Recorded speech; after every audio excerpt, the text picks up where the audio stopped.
It's a cold Wednesday morning and time to set the record straight on Orange 94.5 FM. The show this morning, we'll be playing those two gentlemen. One is, fast becoming a usual guest on this show, and the other person is someone, well, maybe coming for the first time on the show, or maybe a second time of coming around, but whichever way, it's my pleasure to have you guys around on the show this morning. The first person is a Special Assistant on Media to the Ondo State Governor, Mr. Yinka Akinterinwa. Good to have you on the show. Greetings, it's nice meeting you too again. All right. Also, another Special Assistant to Mr. Governor is Mr. Gbenga, Akinmoyo, my usual guest, GaRo. Good to have you on the show.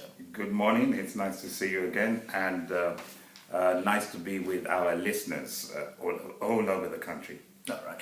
My name is Adeolu, Gboyega, your regular host on the show. And, well, let's move straight to business.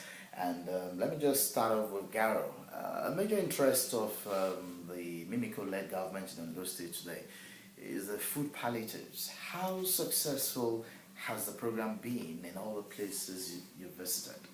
Well, once again, a very good morning to our listeners at home, all over the 18 local governments of the state. It's indeed a cold and wet morning, but that is not going to stop the great work and initiative of the Mimiko-led administration that is coming to fill in the gaps at a time when the poorly administered government right at the top is creating so much hardship for Nigerians across the length and breadth of the nation. Of course, it's not Governor Mimiko's responsibility to deal with the problem of all Nigerians, but within our state, we've come to rescue the hunger, pain, and anguish that is on the face of citizens and residents within Ondo State. It's been a critical time, the first 6 to 7 months of this year, 2016, and the government of Governor Mimiko, the caring heart government that has run this administration in the state for the last 7 years, has again risen to the occasion by saying that, look, our least endowed members of society in Ondo State, those who cannot afford 3 square meals, talk less of 2, talk less of 1, are running into impoverishment because of the pressures from above. Let us come to their rescue and provide something that will relieve the burden. That is what led to the initiative of the palliatives. Rice has been bagged up, beans have been bagged up, and using the card Gboyega, which is the Ondo State resident card, we've been able to reach more than 60% of our local governments. We've covered the whole of the North Senatorial District where the initiative began. How was the reception like in all of this position? It's very hard for me to come into the studio as SA Media for Mr. Governor to give a comprehensive and accurate description that people will not misconstrue as being over-egging the situation or the real position on ground. But we have seen droves of residents come out. In spite of what the opposition is saying and the gimmicks they're trying to play, that this is just election gimmick, or it is charming the electorate ahead of the elections in November 2016. We didn't create the crisis. It was created by the opposition. But we have to rise to the occasion. In Akoko Northwest, in Akoko Northeast, in Akoko Southwest, in Akoko Southeast, in Owo, in Ose. Indeed, in Idonri, I was there yesterday. It was unbelievable. They say pictures don't tell a complete story, but they tell the true story. You just talked about the problem created by the opposition. But, the APC government has consistently said the economy got bad while your party had sway at the presidency. Rain or no rain, the residents of Akure South who have heard of the wonderful things that we are doing in terms of palliatives across the 18 local governments will come out today to receive their own. Similarly, those of Ondo West in the next day or two. But that one aside, if you want me to address the problems of hunger, starvation, lack of jobs, dwindling revenues accruing to the federal government and into the coffers of the nation, which are then subsequently shared by the federating units. All this didn't happen under the watch of PDP for the 16 years. They keep on harping about it was PDP's mismanagement of the system that caused this decay. But the truth of the matter is the incompetence of the leadership at the moment. He who is paddling the canoe now wants us to capsize. And you can see it not just through their actions, but through their inactions. What do you mean by that? If you are the pilot of a plane and you're in the air and you have passengers who are seat belted, very safe and tight, and you come into turbulence, that is when we know whether you're a good pilot or a bad pilot. Now, we had periods during the PDP administration over the last 16 years where there was turbulence, but the populace didn't feel it because we had good managers at the helm of affairs. It's not by coincidence that the former president, Olusegun Obasanjo, went and got the best brains, the most highly skilled people to manage the economy, and that's why the source in the economy didn't show up. It's not by coincidence that the president of the African Development Bank today is the former Minister of Agriculture in this country. But crude oil wasn't this bad then. Do you think you had some level of advantage? Well, it's been up and down. There was a time that we had our peaks, then we had our troughs, but we managed the boat. We didn't capsize. We managed the plane in flight through the turbulence. It didn't crash land. So it's no excuse they can give. They just haven't got a clue. And let's emphasize it this way. While the campaigns were going on in early 2015, they came with pie in the sky dreams about how they were going to transform the economy, how they were going to solve insurgency, and how they were going to deal with corruption. They pitched their campaign on those three pedestals. And what we kept on asking them is, how do you intend to do it? How are you going to change the economy? How are you going to fight insurgency? And how are you going to deal with corruption? What are the policy initiatives? And they said, don't worry, when we get there, we will tell you how we're going to do it. When we get there, we will do it. And 15 months into the administration, there's still no policy, there's still no direction, there's still no idea, because they are absolutely clueless. Okay, well, Mr. Yinka Akinterinwa, as much as your party tried to say that the intention to, distribute the food palliatives is not political, it's not this, it's not that.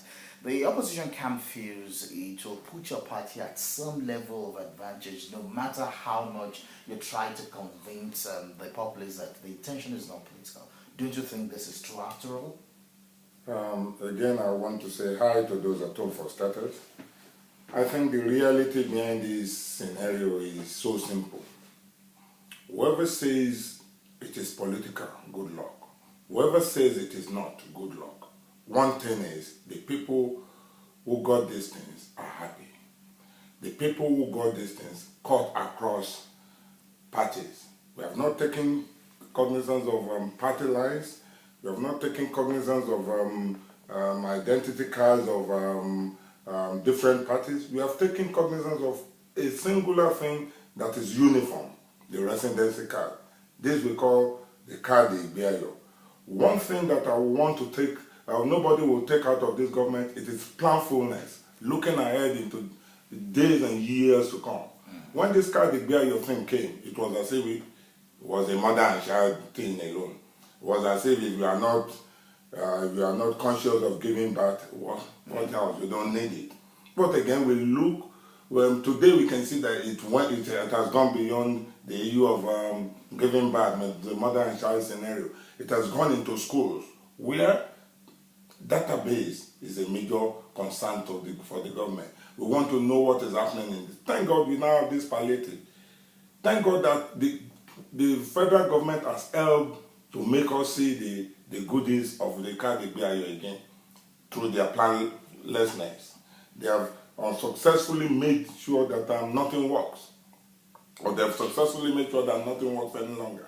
We are here now in this drowning scenario because of planlessness. But thank God that the Mimiko-led government they took cognizance in the past and they are still taking it to know that what is the future like, what will it look like. In January, the governor called all civil servants, and this is truth and truth and truth alone. Call them and say, be cautious of the future. Tomorrow will be very, very hard. That is as far as foresightedness is like. He says tomorrow will look for a bit of extra work to do to earn an income in whatever shape. Make use of agric, make use of fishery, make use of anything that will help you keep alive, because tomorrow, as at that point in time, we were still paying salaries. We never knew, we outside never knew that there will be problems this side. But the management of Ondo State government, the Mimiko-led government, knew that there will be turbulence ahead. So they told the civil servant, they passed this message around for the people to know that there is going to be chaos. This boat will sink soon if nothing is done. So what this palliative has done, sincerely speaking, I'm a living witness to the fact that it has happened across local government, and the attention has been very, very, very, very impressive. Emphasis have even been made that the palliatives got to some of our people who are even in the other party, and we are not complaining. The governor is not looking at it from the party point of view, but as a people. The governor is not governor of PDP people. The governor is governor of Ondo State, the total citizenry of Ondo State. So at this level, whoever says it is political, too bad, is rather very myopic. And who will blame them for being myopic? The running of the system too shows how myopic they are. In the system, we have lost virtually a whole lot of things. Have we not lost interest in health? Have we not lost interest in education? Have we not lost interest in agric? What is the mainstream? What is the mainstream of this APC-led government? But nothing. So that's what you feel. That is but nothing. Up till today, they have promised us food, meals per day for kids. They have not gotten it right. They have promised us $1 to the naira. They didn't get it right. They have promised us 45 naira to the liter of petrol. They didn't get it right. They have even promised youth corpers that they will pay 40,000 naira. They didn't get it right. So what is their basis of saying they are ruling or they are in power? I just think they got there by chance and now they are confused.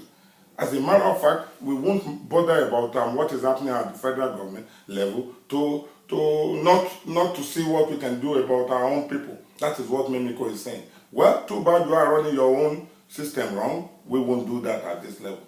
But that is the beginning of this issue of palliatives. The people are in anguish. The people are in a state of dismay. And at this point, there is nothing they can do but to look up and say, God, and here comes this man that God has sent to say, okay, have a piece of the action. Even in the midst of nothingness, I can imagine what this man is going through, the governor. Even in the midst of nothingness where salaries are not being paid due to poor funding from the federal government, salaries are not coming as expected, but the man still says we should reach out. And these things are coming for free. And he's looking, over 100,000 people will get this. It costs money. And it does not come for free because it is due to somebody having sleepless nights. The government is having sleepless nights as to what to do now, what to do the next day, what to do again and again. So personally, I think whoever is calling it any, giving it any change or coloration of politics is definitely not doing it right. Well, what you've said, you feel that the APC-led federal government has not been able to do much at the top. But recently, the Honorable Minister of